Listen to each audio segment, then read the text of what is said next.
Anong mensahe ang kailangang marinig ng mga Cancer o Cancer ngayong December 2024 mid-month? Pwedeng nangyayari na to o mangyayari pa lang. Kung hindi man para sa inyo itong magiging reading, di ba para sa someone na malapit sa inyo o sa someone na kakilala nyo mismo. Baka may lumabas na gender, mamaya gawin nyo na lang energy, masculine at feminine energy. Pwede rin naman na huwag nyo napansinin ang gender. Hindi ko masasabi kung anong magiging reading, kung positive ba o negative, depende sa kung anong apply po energy. Walang masama kung papanorin ang sun, moon, at rising sign. Kasi baka din man sa mga yan ay mag-resonate na sa sitwasyon nyo. So,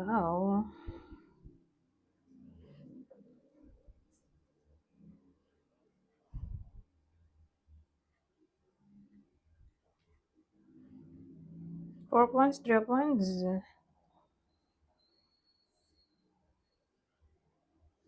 Temperance.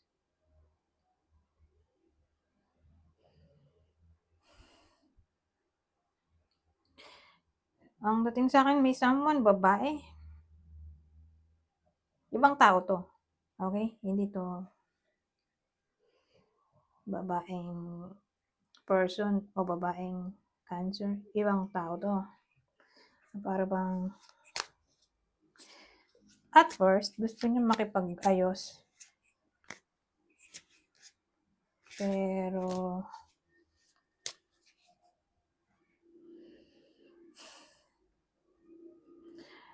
ang dating biglang nagbagong isip niya. Ayaw na pala niya umaksyon. Gusto niya makipagbati, pero ewan ko po, some reason, nag-iba ang isip niya at magdidesisyon na lang siya na maghintay. At huwag umaksyon. Mag-observe na lang siya. So, sino kaya itong nakaaway ng iba sa inyo na babae? Mag-idea tayo. Anong nangyari?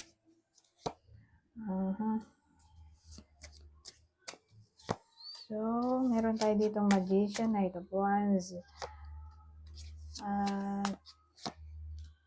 the Moon, saka 5 of Cups. So, again, ibang tao to, babae. Anong nangyari? Na alam natin, whether nangyayari na to o mangyayari pa lang.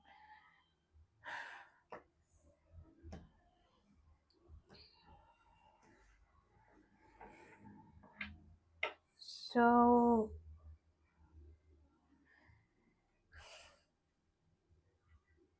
gabi nangyari to itong disappointment.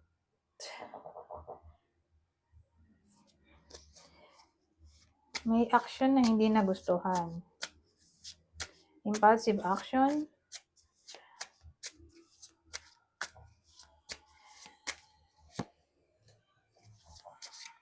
So, hindi ko maintindihan. So, hindi ko maintindihan kaya magdadagdag pa tayo. Action na hindi nagustuhan, di ba? Impulsive action nangyari sa gabi, na-disappoint.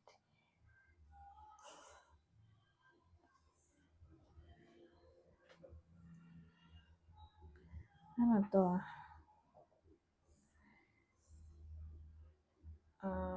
Parang misunderstanding to sa communication, sa chat, text, call.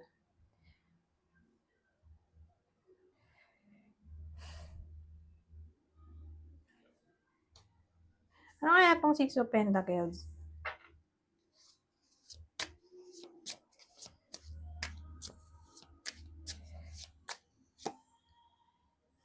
So, 6 of Pentacles natin ay 3 of Pentacles. Ano yun? So, ang dating sa akin, miscommunication, may parang napag-usapan. More like plano.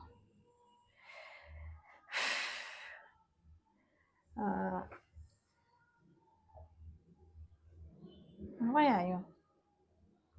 Nag-lead sa misunderstanding?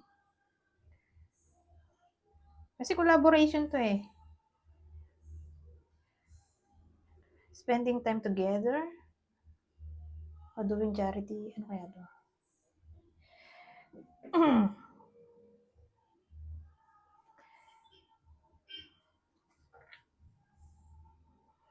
Parang ang dating toka-toka sila. So, nung bigayan na, nung toka-toka, biglang hindi na kumibo yung nangako na siya daw ang taya. Siya daw yung magbibigay ng spaghetti, example lang. Siya, siya daw yung magdadala ng ganito, ganyan. Siya yung bibili ng ganito, ganon. Hindi niya ginawa.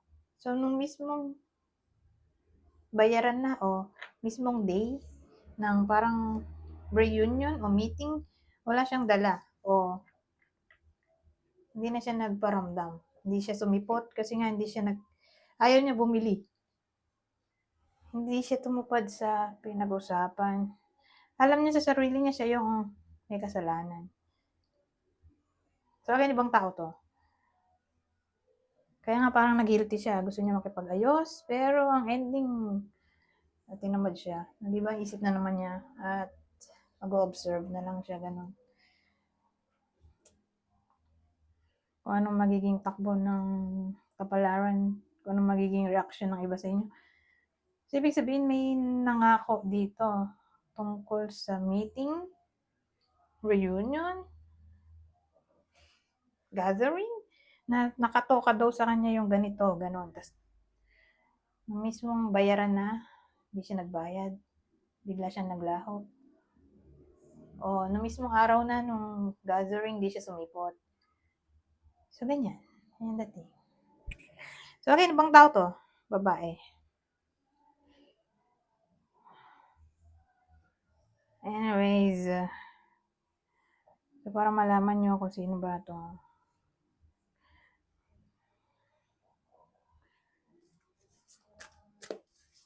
Ito, zodiac sign. Cancer, Capricorn, Gemini. Ayan. Ibang detalye. Acorn. Oh. So, ibang senaryo na to. Dito, dikit. Nakakaloka naman tong hug. Ayusin ko lang tong deck. Masikip. So, ano to? Bakit may hug tayo dito? Maganda tong acorn.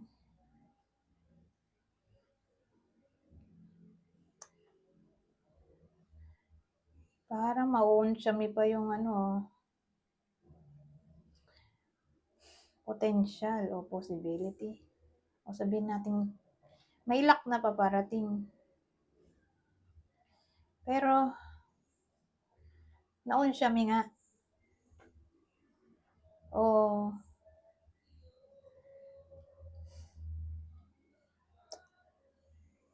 parang di ko gusto yung luck na darating at hug nga to.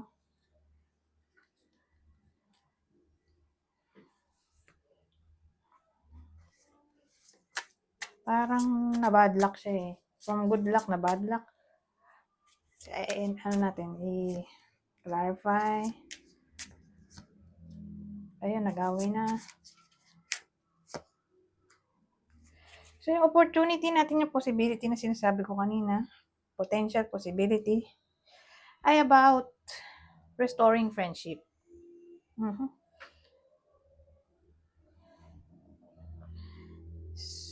Magkikita sila ulit eh. May iba sa inyo na magkikita. Okay?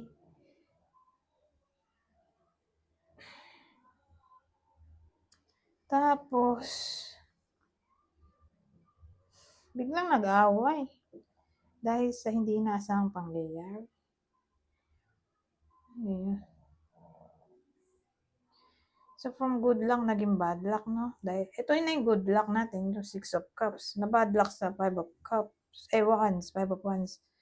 Dahil dito sa di inaasahang pangyayari. So, from good luck na bad luck, pumangit yung outcome.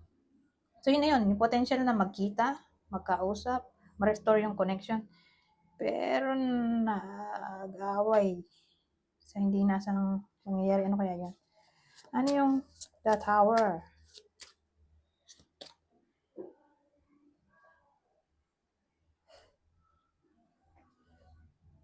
Six of Wands.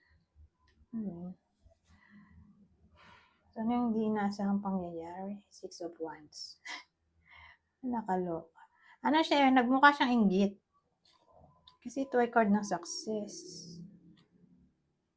So, hindi nasang pangyayari ay may someone na nainggit sa success ng magiging successful dito sa connection na to. Kasi may ma-achieve yung iba sa inyo. Tapos, nainggit yung isa. Ano ba yan? Hindi worth it ba? Hindi naman to ex-love. Ex-love. Tingnan nga natin itong Six of Cups natin.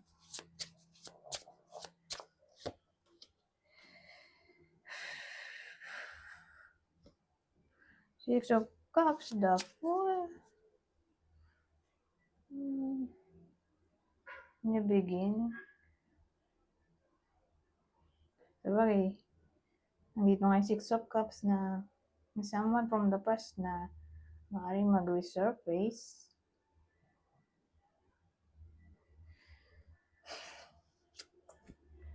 Hindi ko maintindihan kung lover, ex-lover ba to?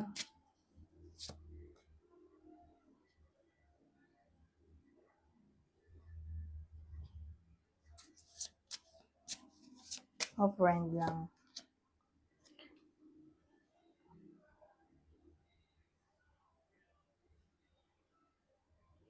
Ito na, nag-resurface ulit dito sa Wheel of Fortune. New beginning, cycle, Pentacles. More like relative to. So, biological family. Grabe rin. Sabagay, nangyayari rin yan sa totoong buhay. Inainggit ay kamag-anak, kadugo.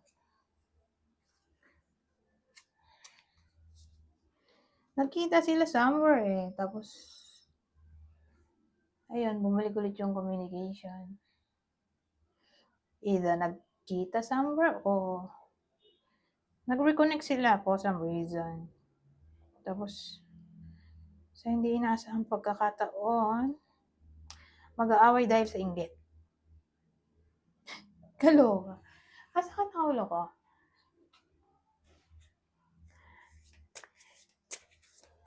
Basta may magagandang magagawa ang iba sa inyo. Nakainggitan ng taong to. Pero maganda kung clarify natin ito, babae.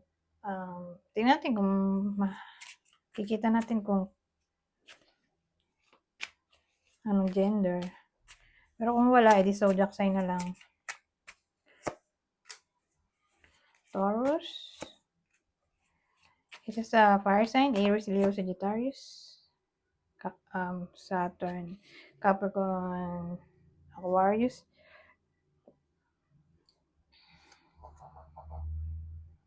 Lalaki naman to eh.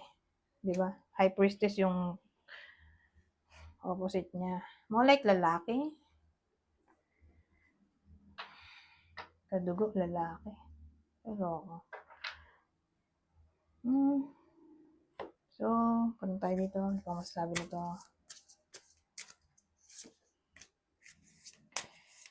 Consciousness. Transformation. So, matatransform daw ang consciousness ng iba sa inyo. Eh, di ano to? More like spirituality.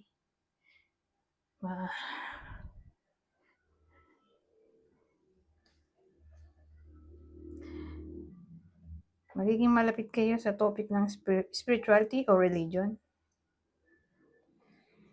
Dahil may transformation nga eh. So, ewan ko kung anong matatransform dito. Pero, mukhang makakailigan nyo to. consciousness, spirituality. Yun naman yun eh, consciousness, spirituality, religion. Sa month na to. Sa bagay, kung religion yan eh, December kasi ngayon, di ba? Papasko, sasama na kasi sa time ng Pasko to eh. Yung reading natin. Malamang religion yan. Oh, who knows? Baka any form na ng spirituality, astrology, feng shui, numerology. Anyways, hanggang dito na lang. Goodbye for now.